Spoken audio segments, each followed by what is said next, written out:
Well, ladies, this is exciting. We're going to be talking about mental health and Black women and the intersection of that, a topic that for a long time we didn't hear a lot about, Hi, gorgeous. but are slowly starting to hear more women like ourselves talk about mental health. Hi, ladies. And I know you have all heard the phrase, the strong Black woman. Yes. And I'm trying to see your faces, how you react when you hear that, because that is a weight to carry. And in the last 2 years, as a world, as a country, and as a community, we've been through a lot. That she had to advocate for her life. She was having her Well, baby she too, was right? having She a had a baby. lot of issues. Yup, You know, that's it's how like they treat you. in every single way, we as Black What if women we didn't are, have the struggle? what if we didn't have Yeah, it? what would the life be What like? would we be? Because we value minding our own business. Dr. Williams, let's start with you because you're likely on the front lines of it, right? I mean, have you seen, what has it been like for you in your practice in the last 2 years? One of the things that I found in the last 2 years is that everyone, for a few minutes, bit of time, was in denial. The pandemic hasn't affected me. It hasn't changed my life. But as we got deeper and deeper into the pandemic, everything that was bothersome, everything that was a problem for them, whether it be work or family, relationships, all began to feel the effects of the pandemic, your health, and chip away at what they thought were strong foundations. Behind this pandemic, we have found that there are things that we thought were really strong foundations, things that I absolutely know for sure. I'm married, my spouse loves me, my children are doing well, I'm healthy, I have a home, I have a job. All of those things were up for being impacted by the pandemic. And so people who are coming to me now are trying to get back to who they were. And the one question that was common amongst most of all of my new clients were, tell me when I'm gonna feel like myself again. Ooh. And that's the question that has been so hard to answer. And that's what most people are working on in therapy. I saw you ladies nodding along. And Ian, I heard that deep sigh at that question, when will I feel like myself again? Yeah, I think it's a question I've asked my own therapist many times. And there's a certain extent to there's no way that you'll be yourself again.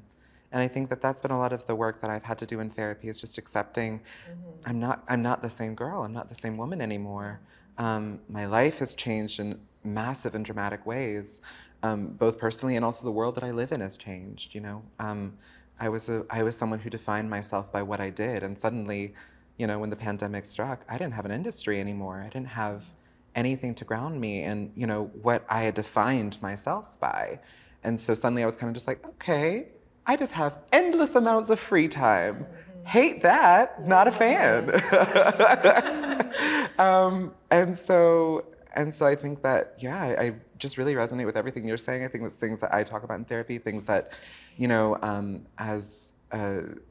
as we've tried to sort of figure out how to best be of support, those of us who are in organizing and activism and circles of service, how do we simultaneously help and provide support while we ourselves need help and support? And what does it look like for all of our lives to have drastically shifted? I think it's just that constant pressure, that to and fro. How can any of us really know for sure who we are? Because, I know we're all tired of that phrase, the unprecedented times, but they are unprecedented. Yeah. And here we are. When will they be precedented? When will they be precedented? And what about for you, Tricia? Yeah, I'm listening to both and I'm resonating with it all. Going into therapy started for me right when the pandemic started. Like, it led me into therapy just to have a place to be able to talk about what was going on. And also, what has been very beautiful for me has been resting, has been slowing down, has been watching the pace of life kind of have to slow down, particularly when it first started. Like when the pandemic, I like to call it the OG one, the original one that first, we're in phase 2, 3 now. But OG, phase 1 of pandemic was like really a moment where everything was shut down. And my work with the NAP ministry really wanted people to see this as what a beautiful opportunity to take space, to listen to our bodies, to really take account of what's really happening, and to like go into this portal that rest could provide for us to be able to heal ourselves and to slow down and to listen to what was really happening, because we don't have chances to do that in our life. Everything is go, go, go, be, keep going, keep doing, never stopping. And so I think that increases the risk of mental health issues when we don't allow our bodies and minds enough time to just kind of settle into what is right now and to actually make space for a new way. Trisha, when you hear the term strong Black woman, that's your reaction? I reject it. I dislike it greatly. Yeah. I reject it. I know that it has its roots in slavery, in plantation labor, chattel slavery. It is this stereotype that was placed upon Black women to box us in, to manipulate us, to make us not see ourselves as full divine beings, to push us. And that's what really, when we think about this idea of these different tropes that Black women are holding, that Black people are holding, you have to trace it from where it comes from. It comes from slavery, it comes from the enslaved, it comes from us being enslaved to be able to now taking it within ourselves to hold on to. Strong Black woman to me allows so much time for abuse and manipulation, for not resting, for burning yourself out. I'm hearing so much about burnout right now in the media. And I really like to use the word, instead of burnout, I like to use trauma and worker exploitation. So when you say it that way, it's different from just being like, I'm burnt out. Be like, no, I'm actually traumatized and I've been exploited as a worker. Yeah. When you frame it that way, it makes you not think of it as just some cute little fluffy thing that we can like heal ourselves from by having more pizza parties at work and doing more yoga. Like, we really have to look at what's systematically happening that's making us be so, traumatized by our pace of life. And so the strong Black woman has never been anything I've ever related with. Superwoman, I want rest, I want ease, I need help, help me now. I want help. And so I really like to dismantle and like pull back the veil around that term. Like, we shouldn't be claiming it. We should see it for what it is. It's just a new opportunity, a new way for us to push ourselves and not see ourselves as full divine humans, really. But what you guys have both touched on is the fact that before the pandemic, what was normal wasn't really normal. No. It wasn't really a way for us to function as our highest functioning, best selves. Not at all. And it makes me think of a Malcolm X quote 60 years ago. Malcolm X said, "The most disrespected woman in America is the Black woman. The most unprotected person in America is the Black woman. The most neglected person in America is the Black woman." 6 decades later, there are many people who would say not much has changed. And so when you think about the strong Black woman trope and the impacts of that, and how do you feel about that? I 100% believe that we need to remove the idea that every Black woman must be a strong Black woman. The problem is that I don't think we've yet decided what Black women can be in the space that's left behind from that space. I think that also this is further— in the space that's left behind. in the space that's left behind. Yeah. Because that's the box we've been given. That's the box we were given. So you take that away, what is that? What are we supposed to be now? Yeah. And the idea is, be yourself. Who is allowed to be themselves in this world, especially Black women? And I have to also highlight the fact that as a Black trans woman, a girl denied of my girlhood in Birmingham, Alabama, and growing up, and the model of womanhood that I tried to emulate and follow was the strong Black woman. And so there is so much of me coming up as a young girl who was denied her girlhood, coming up as a woman who was denied her womanhood. It is still denied my womanhood. That for me, that trope holds a slightly different space in that it's like, but this is what it is to be a woman. Yeah. And this is what this is the route that I followed. And now I'm suddenly in this new space. Do we have space for soft Black women? for emotional Black women, for Black women who aren't really good at their jobs, but are great as people and human beings? Are we prepared to make space, and not just make space for, but honor the humanity of Black women who don't really have much to contribute as far as a product, yet have so much to contribute as far as people? Or even that we don't even have to talk about Black women in terms of what we can contribute, but just as far as we are Black women, just being.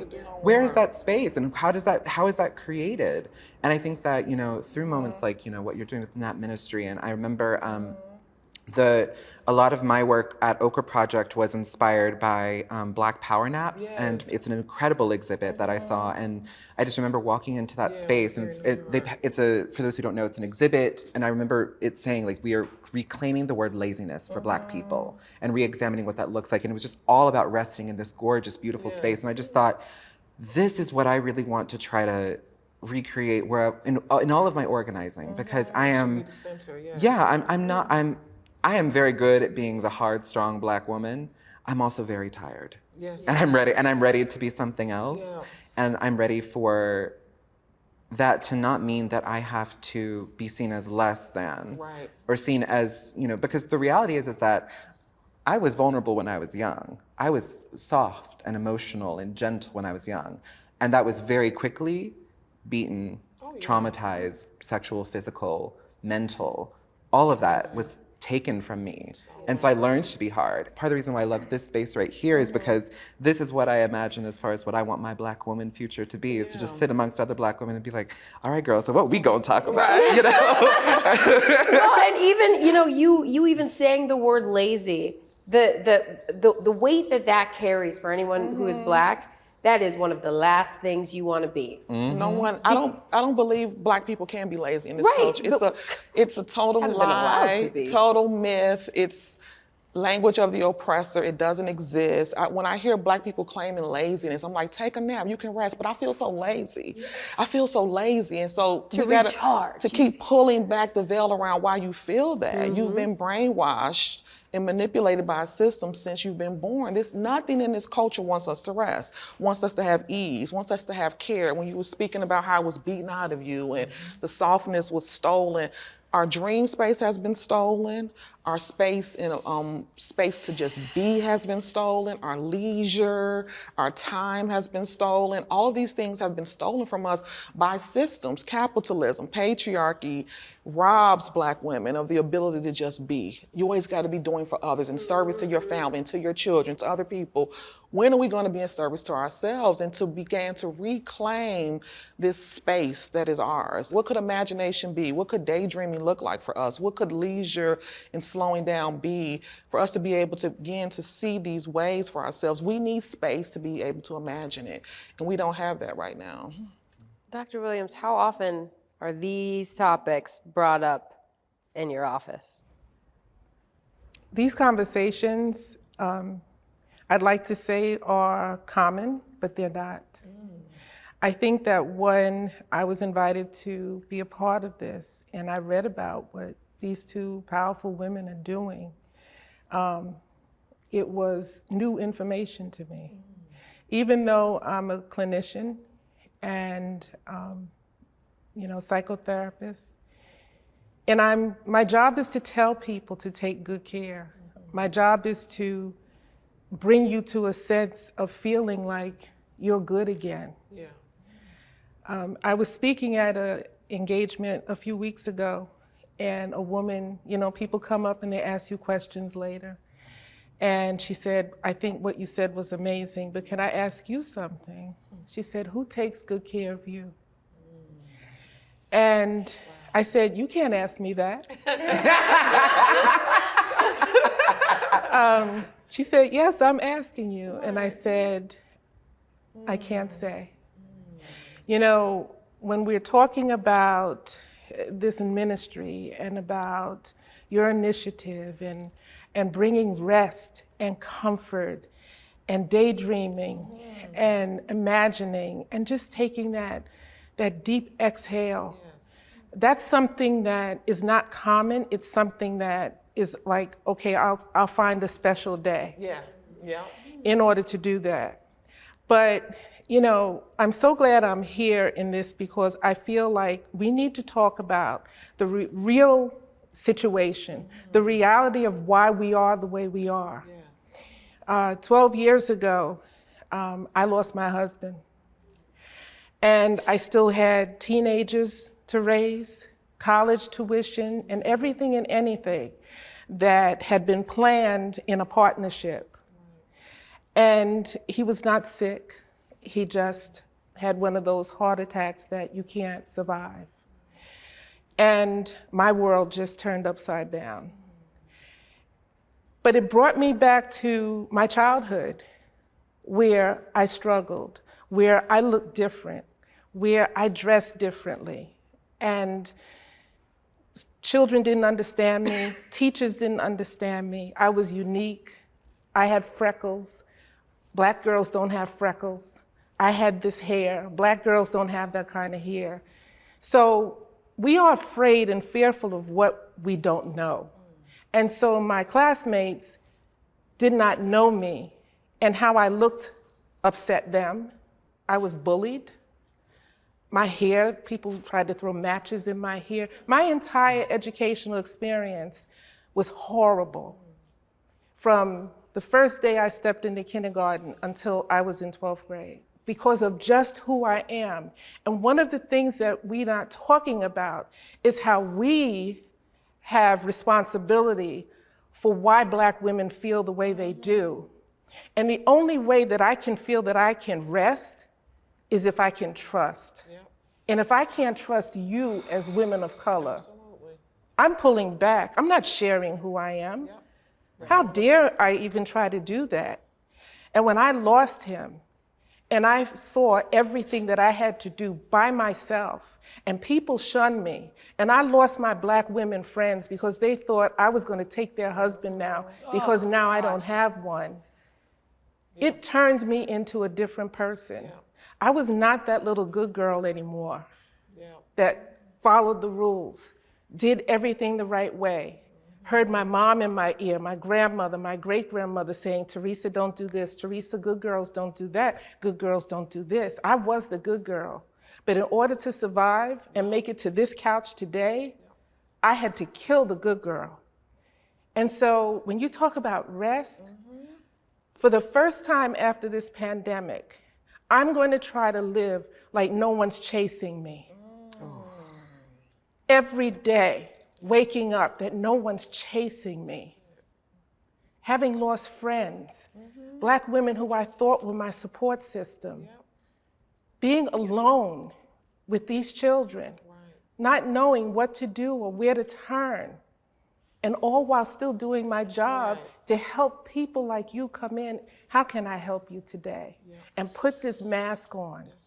And I've never revealed this. And to reveal this in this moment just feels right. Did I consider suicide? Absolutely. Did I have pills on the side of my bed? Absolutely. Because we go there. Because we reach our capacity that I just can't take anymore.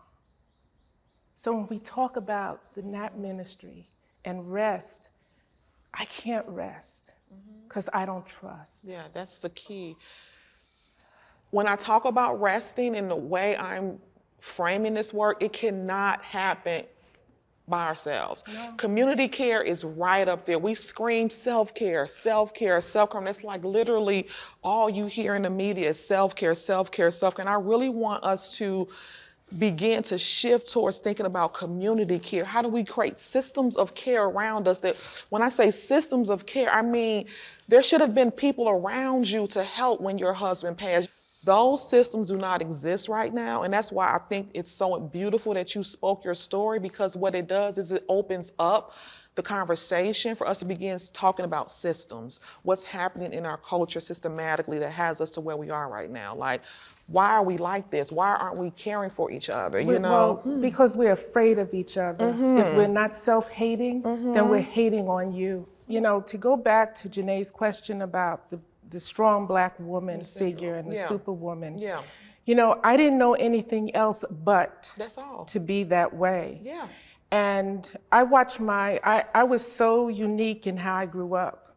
I grew up with my great-grandmother and great-grandfather on the top floor, my grandma and grandpa on the second floor, Oh, and my nice. mom and dad. It was generational living. In a building, And as a yeah. little girl, I just Up and ran downstairs. between floors, and Yeah. on the top floor was cookies, and on the second floor, somebody's cooking biscuits or cake. Yes. And you know, I just knew all of that love. But when you talk about strong Black women, I never think of myself as that way. I don't tell my daughters to be that way. I don't, like you say, I don't buy into that superwoman complex, which is just a label made up to distract us from what they're doing to us while we're not watching. Right. We will get you on this, strong Black woman, superwoman, you can do anything. What are you doing back here while I'm not watching you? Exactly. Okay? Yeah. And so when I think of my role models and these incredible women that were in my life, and not to say that my grandpa, my great-grandpa, and my father, strong men, but when I patterned myself behind there, when I was at my lowest point, and I reached a point where I thought that I would never come up from. I was sick, I was psychologically sick, I was physically sick, I didn't know where to turn or who to turn to. I had to go back to that little girl in that house and draw upon the strength of my great-grandmother, my grandmother, and my mother in order to get me through. Yes. And I got through. I'm not where I should be, but it was not by the aid and the help of what you're talking about now. I know. There's no community. There was no community for me. I belong to women's groups. They did not come through. Your community was that building where all those. My where community those was three the women love of lived. my family. Yeah, the family, yes. And knowing family unit. I have my sister, and she was by my side. Yeah. And so I'd love to visit your ministry Please. because I want to really see that happens. Yes. Because I don't believe it. I believe you. I believe what you're saying. Because I trust no one. I get it. Believe me, I get everything you're saying. Do you think it's the idea of hurt people, and Black women at the intersection of patriarchy and racism deal with so much from the outside, making you not feel worthy, making you hate yourself, that it's, well, why would I want to see someone else shine? Like, do you think that that's where it comes from? I think it comes from a few sources. I think self-hatred, absolutely. Jealousy, absolutely. My grandmother used to talk about crabs in the barrel. Yeah, we've heard that. We go up and you keep That pulling us syndrome, down. Yeah. I think they may also think there's not enough room for all of us. The scarcity. Because most of the time, you end up in a place, whether it's a workplace or whatever, you look around, if there's someone else, well, there's only room for one of us. Scarcity model, Exactly, so not yes. enough room for us. Each one of us, we don't know what our breaking point is. We look like we're all okay. That's the mask you talked about, yeah. But that's the mask I have to wear, then I'm okay. Because that mask has to say, you're not gonna penetrate this. You're not gonna do it again. And you're not gonna push me to that pill bottle. And so I try now, I take suicide so much more seriously. And I am engaged with so many young people that I'm trying to save them from not making that choice, but we don't help. We're not helping by tearing each other down either. Right. You brought me on here to talk about mental health and wellness, but if I'm not honest, then we can't have honest conversation. That's true. When people ask me, am I happy? I just was talking to my son about this.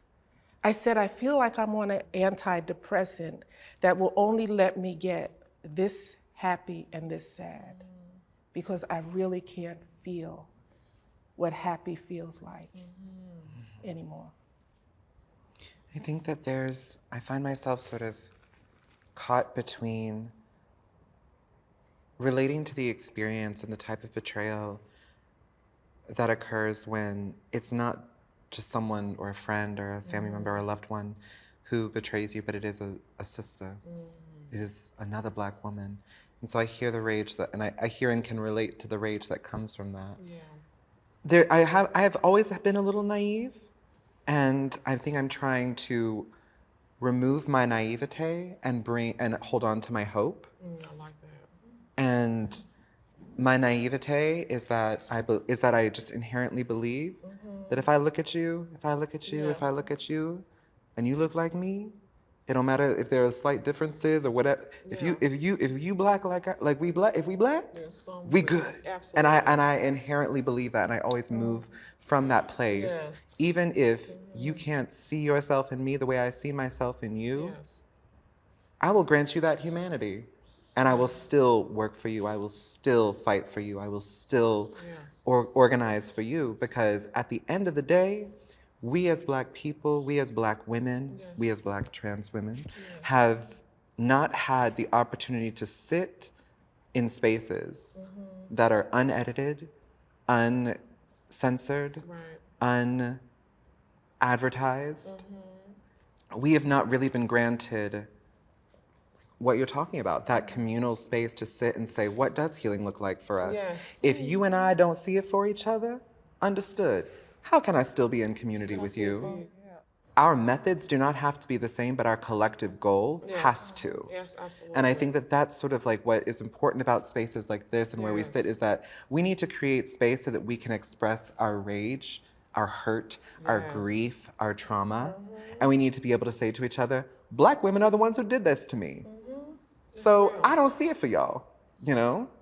And then we also have to be able to say, understood. Yeah. I see that. How can we now show you a different version of what that can look like and should look like? How can we give you what you should have received? Exactly. How can we give me what I should receive, what you should have received, what you should have received?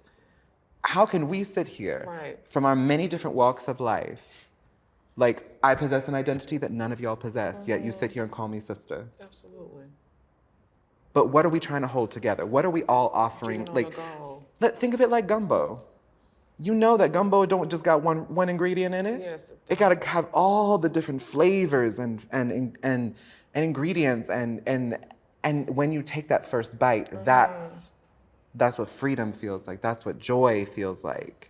It's taking that first bite full of every single ingredient that each of us have brought. Yeah. And I think that in removing my naivete and moving to a place of hope, That's it. my hope is that as Black women, we will, even if I say, you know what, girl, you and me, we don't need to spend much time together. Yeah, But we do need to make this gumbo. exactly. And so I need you to bring the ingredients that only you can make the way that you can make them. And I need to bring the ingredients in the only way that I can make them. And y'all need to do the same thing. And we need to all put this in this pot. Because at the end of the day, when we talk about the crab in the barrel, right, I don't blame the crabs for being in the barrel. I blame the barrel. I blame the person who put those crabs in that barrel and told them to get out. When we talk about why we can still help someone who we know is working behind the scenes against us, or all doing wrong, but we still extend ourselves. I think that in not labeling us as superwomen, we are hopeful women. Yeah. Ooh. And from the history that we I'll have take had that. and the battles that we have had, and from what they did to us in slavery, what kept those slaves alive? What kept them waking up and trying every day, always hope. looking? Hope is the word. It was always. If not for hope, then what are we wouldn't be living here. for? Yeah. Dr. Williams, thank you so much for sharing that. I was over here. I'm a very emotional person by nature, but I resonated with a lot of it, and not necessarily the direct, certainly not to the extent of how you have felt betrayed by Black women.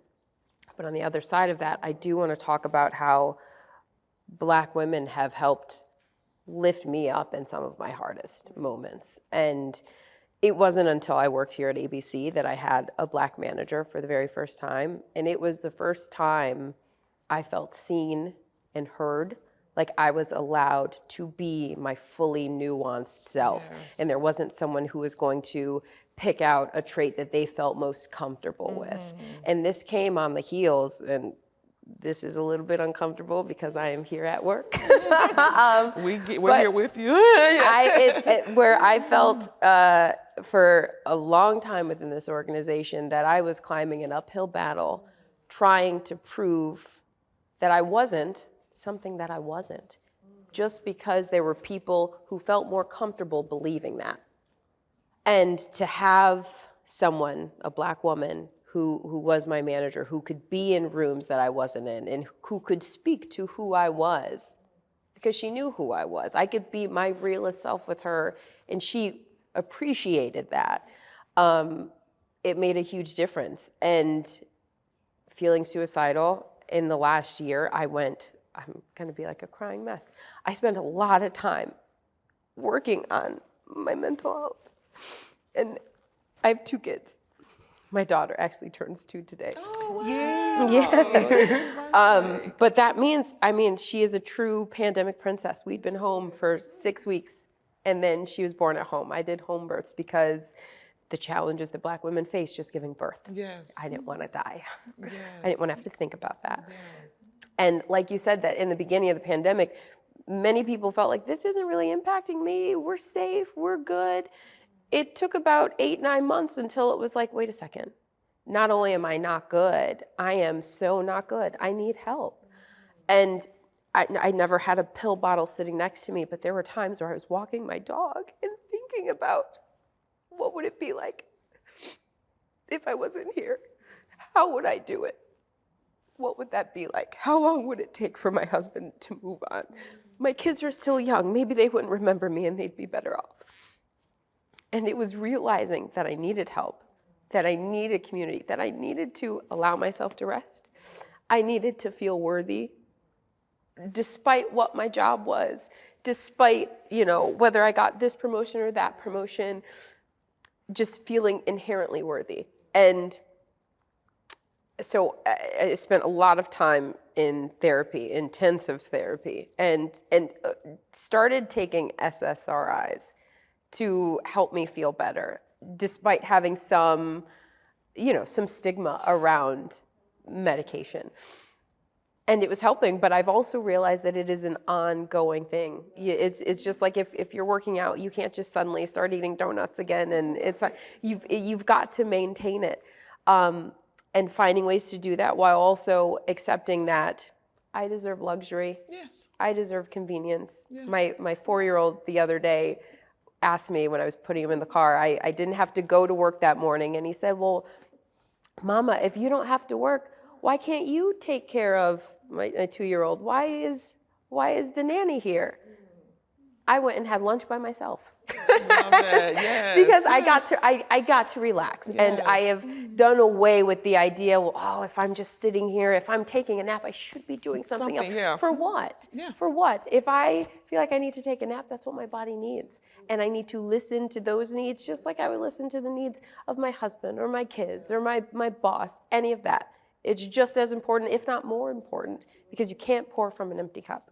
If I may, there was something I just wanted to pull on the thread that you mentioned about a deserving luxury, because I think that for us to sit here on ABC and for us to be, women of a certain caliber, and that we are granted that status, and I think that luxury is something that should be given to the most marginalized among us. Mm-hmm.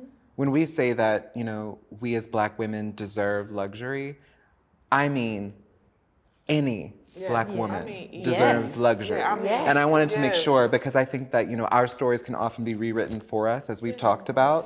And I want to make sure that we are 4 Black women of a certain experience sitting here, and, this will be on digital, and, this is and certain space is made because of how we look, because of what we have or don't have, or what is presumed that we have or don't have, And I just want to make it very clear, because I think that we all move from this place, that it's like the things that we're talking about, while we are the ones who have been chosen in this particular space to speak about them, these are conversations and these are ideas and these are luxury should be given to every Black woman, every Black woman from every experience, because Black women should be granted the space to have aspirations and goals that are seen as lofty, Black women should have aspirations to have children and to have those children in environments that are safe and nurturing.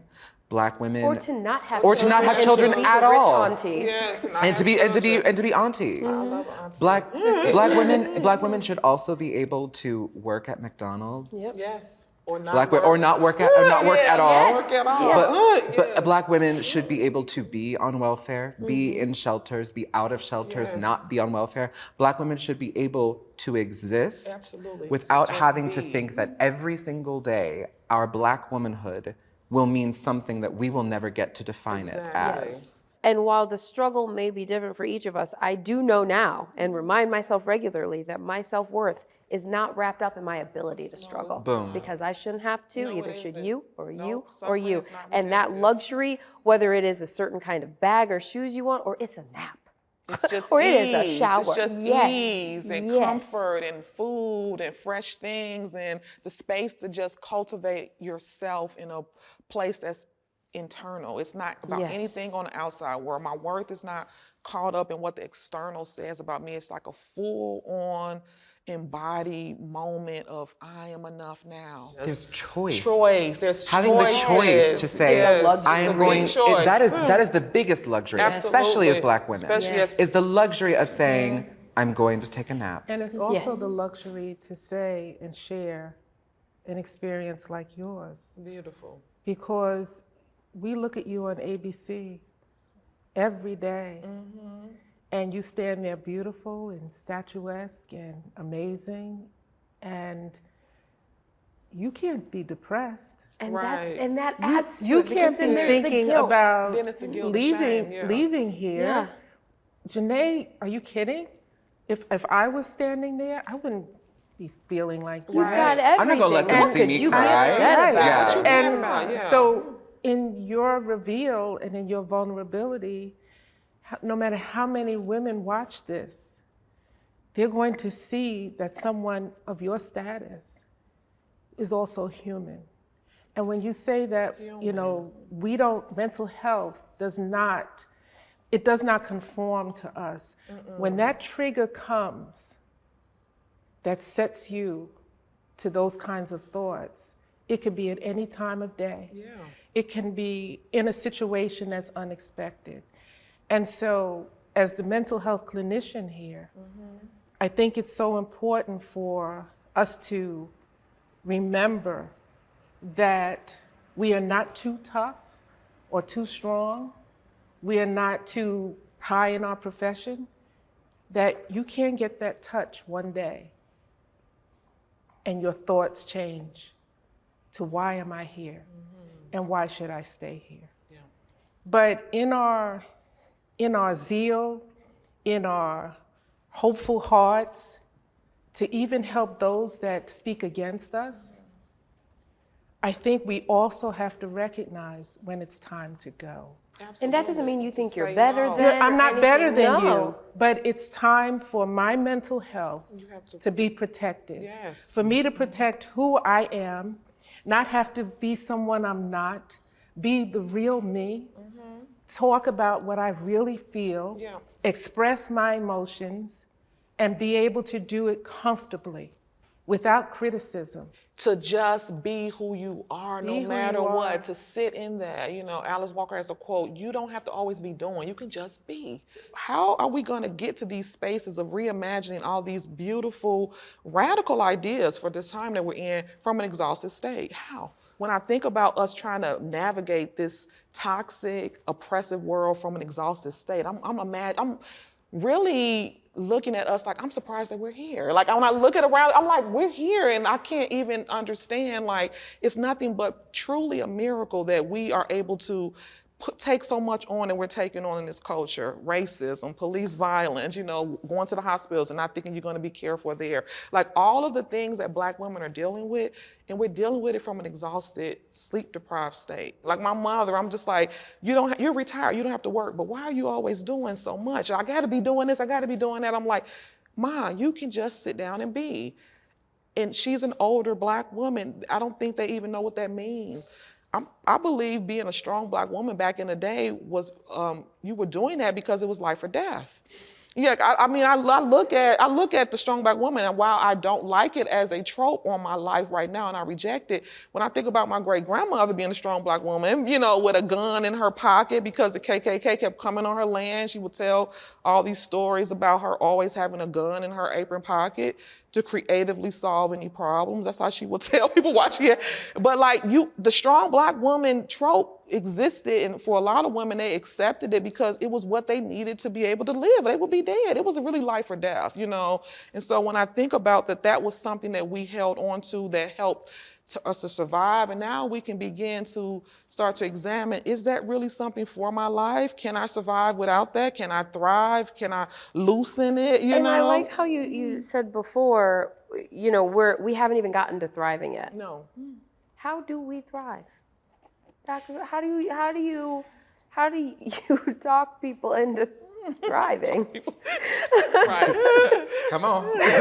Come on. You here, so. You know, I love what you said about, you know, with the NAP ministry and just being. Yeah. But if we just be, then that means we're alone with our thoughts. That's it. And our brains are wired to be around people. And that's why when your mom or, you know, older black women, I gotta keep busy, I gotta keep busy. We keep busy because it takes away the opportunity to just think about ourselves or our situation. And in the times that they were living and trying to survive, keeping busy replaced, let me think about my life. My great-grandmother didn't meditate, and contemplate, and think about her life. She prayed though, She right? prayed. Right, which is meditative. And my grandmother, Right. she didn't think about her life. Neither did my mom. Yeah, And so this is really a new concept it is. for us, even in this time in our lives. So when we talk about trying to thrive, I think the underlying basis for all of this is that we inherently like who we are. That's good. And we will fight for who we are. And we will be able to have opportunities because we're giving out that vibe that I'm comfortable with who I am. So your boss saw that and said, I know who Janai is. And that allows you to be yourself here at ABC. Yeah. Space. That's how you thrive. You're thriving right now, Janai. If you were in my office, I would say, you know, when I meet a new patient, I'll say, we're going to start. It's like a timeline. You're going to see me. We're going to reach a pinnacle. And then we're going to resolve. And then you're not going to see me again. Are you getting rid of me right now? I said, no. But I like to give people a visual that you are going to get better. We're going to go through this curve, but you're going to get better on the other side. And I try to give them hope. You're better on the other side because you found who you were. But someone else also validated who you are. And so if we think about what allows us to go beyond, to be able to think and explore and daydream about what could I be, we have to be comfortable right where we are. We have to be mentally healthy right where we are. Right now. And we have to be satisfied with who we are right where we are. And now I can thrive. You didn't come up with the NAP ministry because you weren't thriving. You were thriving. You don't do your advocacy because you're not thriving. You are thriving right now. You're thriving right now. You're an amazing role model to everyone that sees you on that screen. All of those little girls saying, I can go up and I can do that. So when we define what thriving is, it's a very personal definition. But when we look at each other from the outside, you all look amazing. And you all look like you love exactly who you are. And so when you come into my office, I try to get people to feel like, you know what? I can go beyond surviving. I can thrive. But you said you're not taking any new clients? Because we'll see about that. tell me how you've gotten to the point of, and this is an assumption, but feeling like you love who you are, like you can thrive, like you have even the ability to thrive. Community, therapy, pride, Yes. being proud of who I am and whose I am, and being very clear about whose I am, and that's very important to me. And also letting myself fall, letting myself go, you know, in the past 2 years, deeper and darker than I've ever let myself go. That has been the key to it for me, of just saying, okay, well, girl, I'm trying. Like, I'm trying, and no one can say that I'm not. You've survived And- all of your hardest days. Yeah, well, and I mean, and I can't say that. I'm only 28 years old. Who knows what hard days may be yet to come for me, you know? But so far, the hardest days I have endured, I have survived them. And I'm glad that I did. I'm going to fight again for my life. I'm going to fight for this thing because I know that there are some real good stories I'm gonna tell, and y'all gonna love them. But if I'm not here to tell them, You're right. Only you. that's not fair to take it out. Like, I mean, which I hope this doesn't sound too okay, but I don't want to take my stories away from y'all. I think I got some good stories to tell. Y'all should hear them, you know. And I think that You have a gift to give. yeah, a gift. Knowing what that gift is, knowing what that purpose is. You know, I was put on this earth to tell stories, and I will keep doing it. Beautiful. What about for you, Trisha? I feel that way about me being a writer, you know, writing and being just an innovator and just being tapped into my intuition. Like those are the things that I think I know that I'm thriving because of those. And so I think that's beautiful about thinking about this base level, foundational purpose. That's why I think it's so important to like really begin to develop that in young children and young people really early, you know, boost ourselves up and also doing that for each other. Like when I think about other Black women in my life, like always boosting them up and letting them know that you are enough. You come with so many gifts and talent that just were given to you at birth that you have in you. And so those foundational key, I know what I know, you know, are there. Like they really hold firm and allow me to tap into spaces of thriving at many points in my life. With the rest that you've talked about, that is how I have been able to, as I'm getting on the other side of it, tune into myself more and become one with my inner self more and my spirit. And when I think of it, I'm thinking now about like, you know, the bare essentials, what is it? I think I'm just a light. And when I try to find, well, I know how much I needed to hear that. When I practice more and more just finding gratitude in the smallest things. And when I can do that and I feel good and I can go and smile and help somebody else feel good, I feel like that is my light that I can share. Yes, That's your ingredient to the gumbo. There you go.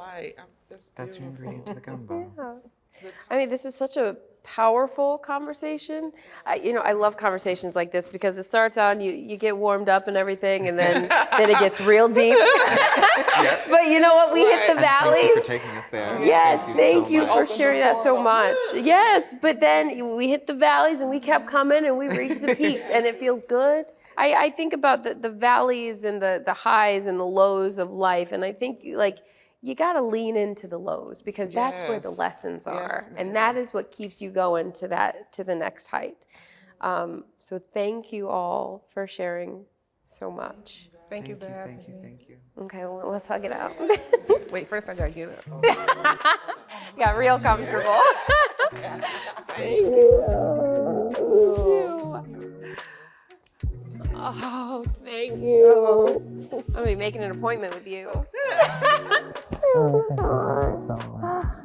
This is fantastic. It was powerful. Yes, it was. Okay. I love it. I'm so glad you did. Yeah. So glad you did. It's like, okay, God, don't Shut your mouth. Let him use you. Let him Yeah. use you. Let him use you. Let him use you. You had a message to share. It's We real appreciate talk. it. Yeah. So that's what's happening, you know, for so many people. Yeah, that's the thing. It's your story, but there will be so many who can resonate with that. Well, hey there, GMA fans. Robin Roberts here. Thanks for checking out our YouTube channel. Lots of great stuff here. So go on, click the subscribe button right over here to get more of awesome videos and content from GMA every day, anytime. We thank you for watching, and we'll see you in the morning on GMA.